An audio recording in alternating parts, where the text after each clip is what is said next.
I'm going to schedule your operation for next month.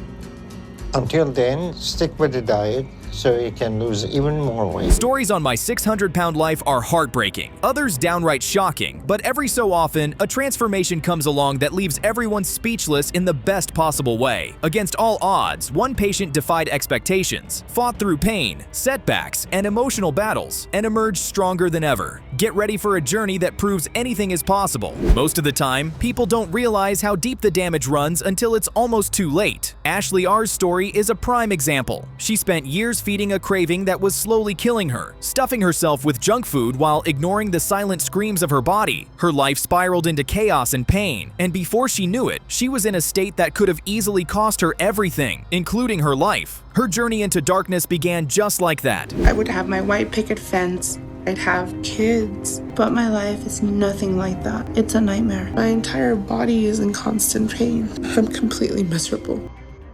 Can you imagine living every single day in tears? That was Ashley R's reality. There wasn't a single day she didn't cry over her body. Every task, no matter how small, turned into a mountain she couldn't climb without help. Her independence was gone, her dignity fading fast. That level of hopelessness, that level of emotional exhaustion, nobody deserves that. I cry in the shower because it's just painful. It is painful sitting there. It is painful holding myself up. It is painful when my mom scrubs my back. You don't want to be in Ashley's shoes, not for a second. What makes it even worse is that the signs were there from the beginning. When she was just a little girl, her parents noticed something strange. She was always the chubby kid in class. The others ran, played, and lived carefree. But Ashley? She stood out, and not in a good way. Back in the days, we didn't think that was something wrong with Ashley. We thought that was just part of life, that she was healthy, and she was just loved to it. We never thought that was gonna be a problem later on.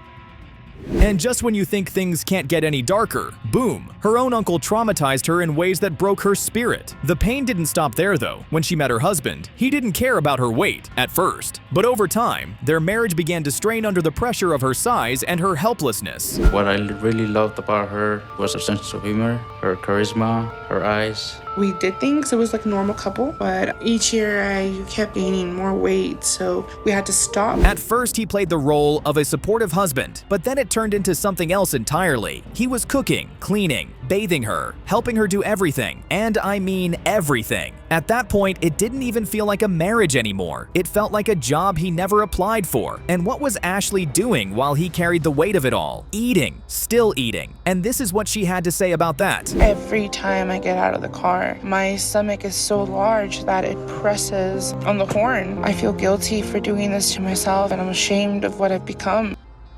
Of course, she hated her body. How could she not? But hate alone wasn't going to change her situation. Thankfully, she mustered up enough courage to go see doctor. Now. But even before she stepped foot in that office, you could see the fear in her eyes. She already knew what was coming, and trust me, it wasn't going to be sugarcoated. So what seems to be the biggest challenge with your eating habit? I'm usually just snacking all day long So why are you doing that? because I'm hungry. Dr. Now laid it all out like a sledgehammer to the soul. If she didn't stop eating the way she wasn't going to see 40. It was that serious. But guess what? She didn't let that scare her into silence. She let it light a fire under her. She worked hard, fought back, and eventually got the green light for surgery. Ashley's done well this month. Losing 54 pounds has demonstrated that she's able to control her eating habit. She's shown me that she's willing to work hard for this. Oh man, that moment must have felt like the sun finally broke through after years of storm clouds. Surgery day arrived and Ashley R pulled through with flying colors. Everything went smoothly, and now the ball was in her court. She had to heal, recover, and fight to make sure she never fell back into the pit she just crawled out of. But that's easier said than done.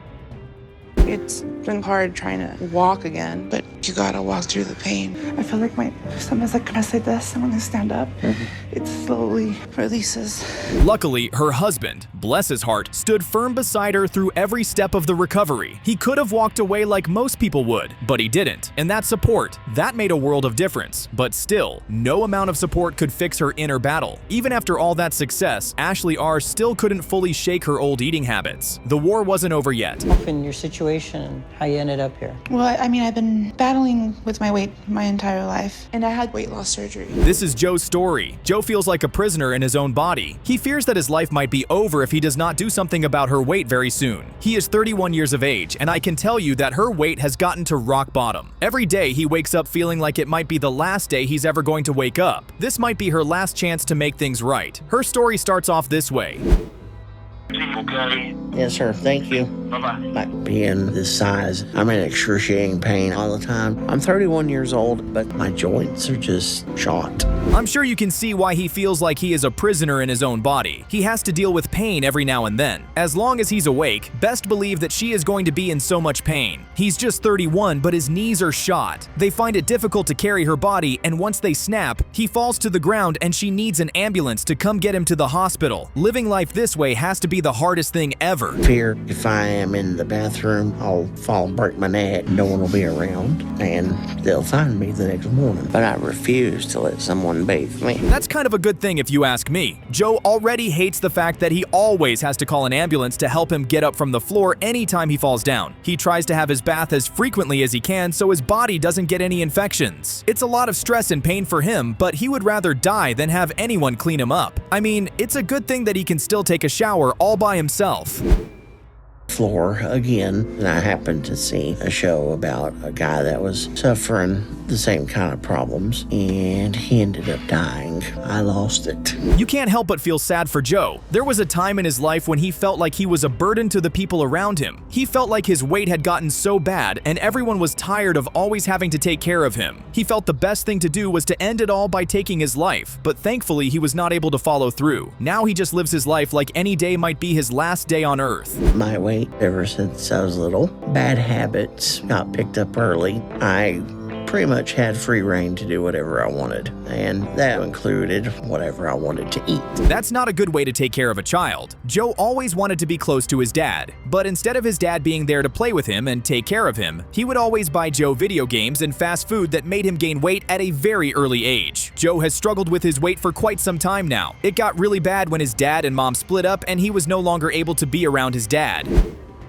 I've been desperately trying to figure out why am I like this? What did I do wrong? Dinner?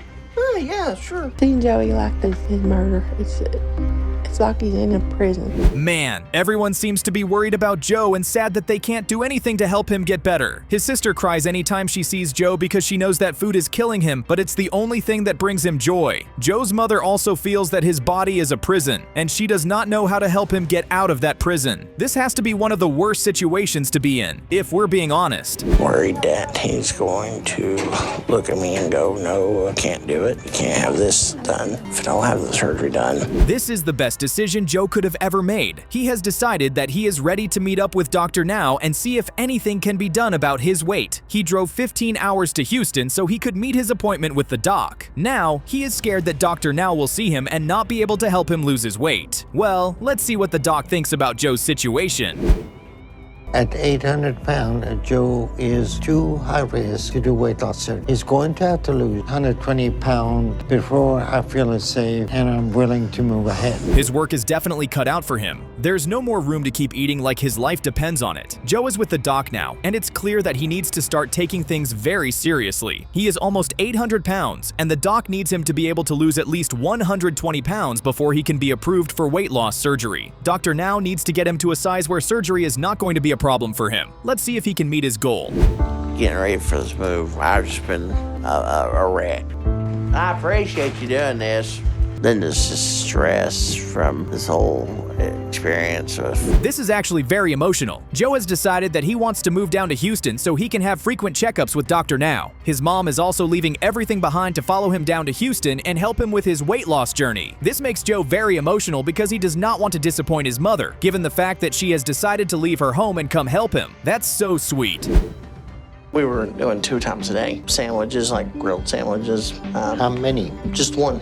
Now, come on, Joe, that's mathematically not Impossible. Seems like Joe might be in some serious trouble. Now the doc wanted him to lose at least 120 pounds before showing up at the hospital. Joe is at the hospital now, and he was only able to lose 15 pounds. Dr. Now is worried that Joe is living on borrowed time and he is not ready to put in the work that's needed. Dr. Now is also scared that Joe might not be healthy enough to be allowed to go back home. When you do eat, always ask yourself the why. You know, the surgery's life-changing, and so you want to use this time to make some life changes and to prepare yourself. Okay, so now I want to show you something about labels. At this point, Dr. Now is determined to make sure that Joe is going to lose weight. After checking his vitals and seeing that there was no immediate danger to Joe's health, he asked him to go home and also advised that he should continue to lose weight. He got a dietitian to come down to Joe's house and explain to him what kinds of foods he should eat and the kinds he should stay away from. Let's hope all this will help him reach his weight loss goal.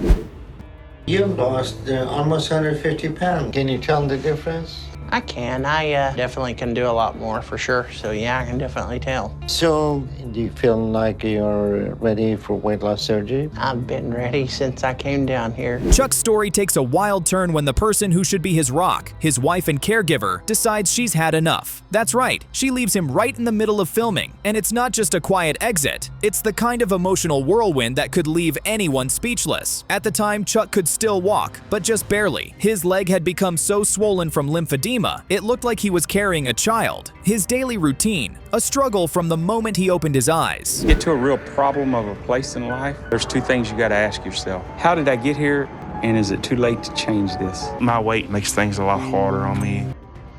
Now, you'd think someone going through this kind of physical pain would get nothing but love and support from their family, especially their spouse. And you wouldn't be completely wrong. His wife Nissa was understanding, at least for a while. But despite all the pain and health warnings, Chuck somehow still found time to shovel in some of the greasiest, unhealthiest food you can imagine. We're talking about a full-on binge, not a snack. This man was eating like calories didn't exist. Locked myself away and ate fast food 3 times a day. Not really thinking about food, I just blanked my mind out. For a long time, I lost all concept of my weight. Let's be real. When someone starts saying, this relationship won't last much longer, the writing is clearly on the wall. Nissa was fed up, and Chuck could feel it. So what did he do? He decided it was finally time to take a stand for himself and his relationship. He reached out to Dr. Now, hoping that weight loss surgery could be the lifeline he desperately needed. This was Chuck's shot at turning his life around, and he knew it. Yeah, you know, the thing doesn't work that way, okay? Surgery only does one thing, keep him from eating a lot at one time. You still can eat all day and he can gain 10 pounds. But come on, you didn't think Chuck would just walk a straight path, did you? As soon as he left the hospital, where he had just made serious promises to Dr. Now, this man took a detour straight to a restaurant. And what did he say when his wife told him it wasn't a good idea? Doctor, now ain't gotta know. Like what? Sir, the scale definitely will know. And spoiler alert, it always does. Sometimes I eat stuff I shouldn't eat. I realize it's killing me. I gotta do something about it. But I'm a person that don't like change. And yet, here's the real plot twist. Even after that epic cheat meal, Chuck somehow managed to lose just the right amount of weight. Not a pound more or less. He hit the target exactly. How? Who knows? But it was enough for him to qualify for surgery, and he went through with it. The surgery itself, totally successful. But that's when the cracks between him and Nissa really began to show. And this time, they weren't going to be patched up easily. Sore. Hi, son. Hi, Daddy. I love you, boy. We're gonna go take him home, okay? Huh? We're gonna take him home, okay? Take him home. With his surgery behind him, you'd think life would finally start to improve for Chuck. But nope, things got even messier. Tensions between him and Nissa hit an all-time high. And as he tried to recover, he also had to face the fact that old habits die hard. Even though he couldn't eat as much anymore, his taste buds were still screaming for fried chicken and donuts. He was eating smaller portions, yes, but his love for those guilty pleasures, that hadn't gone anywhere. Get in the lane. Cuss at me. Be quiet. Sit there and be quiet. Don't say nothing. Damn. What? I'm hurting. You're hitting bumps. I'm hurting. Eventually, it became too much for Nissa to bear. She walked away, for real this time. Despite Chuck shedding a significant amount of weight, he was still barely helping out around the house. To her, he was still as dependent and inactive as he had been before surgery. This wasn't the life she signed up for, and she made the heartbreaking decision to leave. And just like that, the real drama began to unfold. Just give me a chance. Let's work this out. Look at me, please. No. Is this just all about money? I'm miserable. Okay, it's all about money. Nissa's departure wasn't just dramatic, it was symbolic. She had also undergone weight loss surgery and was fighting her own battles. Watching her walk away left Chuck completely shattered. It was a harsh reminder that losing weight doesn't magically fix broken relationships or undo years of emotional strain. Chuck learned the hard way that surgery is just the beginning. It doesn't solve the deeper issues that weigh a person down. Not physically, not emotionally, not at all. I don't have nobody to take care of me. She don't care. She does not care. I love it, baby. Stop thinking about him. This is Renee's story. Every day, Renee is slowly harming herself with the sheer amount of food she consumes. At 53 years old, she has no clue what her actual weight is. For her, just making it through the night and waking up the next day feels like a small miracle. The big question is, will she be able to get the help she desperately needs from Dr. Now? Let's follow her journey and see how she begins.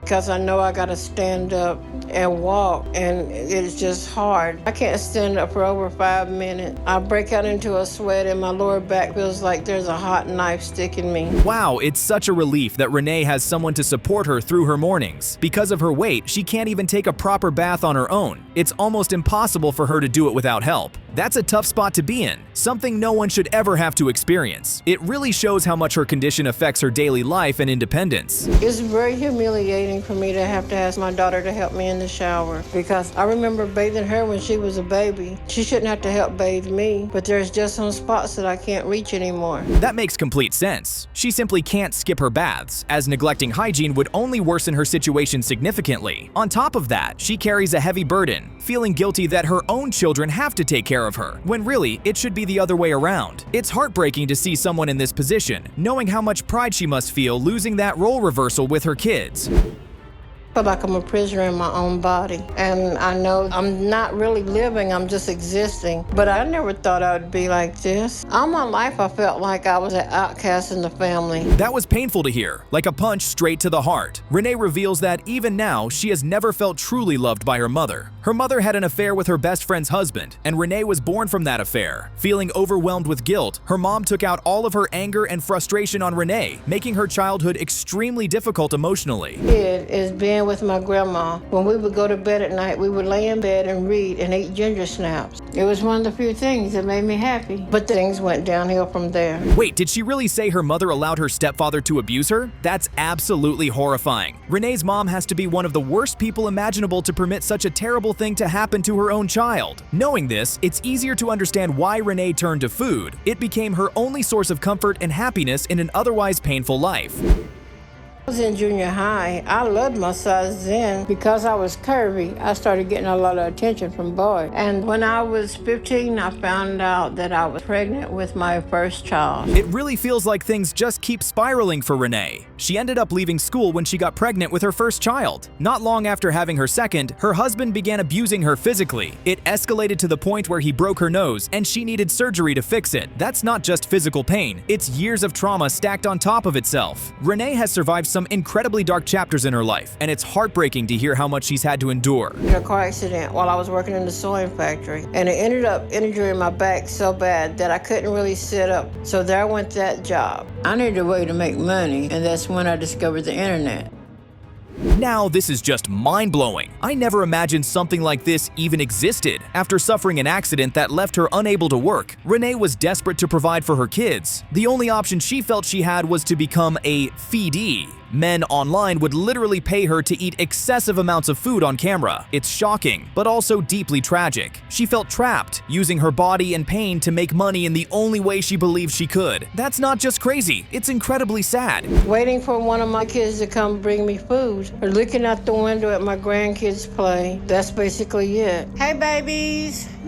Nick, can you come up in my window, please? You know it's gotten really bad when the kid starts to cry over their parents' situation. Renee's daughter is worried that someday she might find her mom lifeless on the bed, and the thought of that happening brings her to tears. Renee needs to understand that she needs help. I know I'm doing it for the greater good, because if I don't get help and get something done about my weight, I know I won't be around much longer. Oh, God. I was honestly expecting this. Renee finally agreed and made the bold step to see the doc. They've been on the road for 2 hours and Renee's body is starting to get into a lot of discomfort. Hopefully she's able to make it to the hospital. It's good that she wants to see the doc. I'm just worried. I'm tired, I'm hurting. It's like I'm not getting enough. Are you family? Yes, I'm her daughter. I came to Houston to see Dr. Now and try to get better. Renee doesn't seem to be feeling too good, and that gets everyone worried. It was a long trip, and now her body is hurting real bad and she is short of breath. It's so bad that they had to use a stretcher to get her into the hospital. Poor Renee. You're walking more because you are very close to being immobile, and there is absolutely no reason for that. Right. And if we let that happen, that may be it for you. Right. Thank heavens she knows that it's got to change. Renee finally gets to meet Dr. Now and her weight is 631 pounds. I love the fact that she knows she has to change. She weighs a lot, but it looks like she is ready to do better for her health. You get transport in here, and next time I'll see you in the clinic. Okay. Okay, we'll see you then. Thank you. Okay, I'll see you. Right now, my biggest concern for Renee is her lack of support from her family. Wow, I can't believe this. You would honestly think her family would want to be around to help her get better. Sadly, that's not the case. This makes Dr. Now worried because Renee has made so much progress, but the fact that her family is not around her might make her go back to her old ways. Please be careful, they hurt so bad. Aaron, can you straighten out your leg? Oh, Where you hurting, the knee? the knee and lower parts on the side. You can't argue with that. Losing 4 pounds every month is not going to get her to where she needs to be. I mean, we can't deny the fact that she's been trying all she can to lose weight, and it's not been easy, but she still needs to lose the weight. Give out at any moment. So we have to find out what's going on with her, and we need to do that now. We have had Renee here for a couple months, and at her last appointment, she was complaining that she was not feeling well. Oh my goodness! I can't deny the fact that I am worried about Renee. Dr. Now says that Renee was close to heart and kidney failure. That's scary. His solution now is to keep her in the hospital and put her on a controlled diet. Nor is my bikini body. Well, you're right about that. Okay. We can round you down to the scale. So now let's see if you have been making any progress with your weight loss. Phew, am I glad to hear that? Man, it's been a long time coming and we can all agree that her journey has not been an easy one. But she put in the work and now she's getting her weight loss surgery. She's probably the happiest person in the world right now. In short period of time. And keep a lot of strain off her body. So we will get her to recovery and we'll get her up soon to keep her moving around to prevent any blood clot from forming.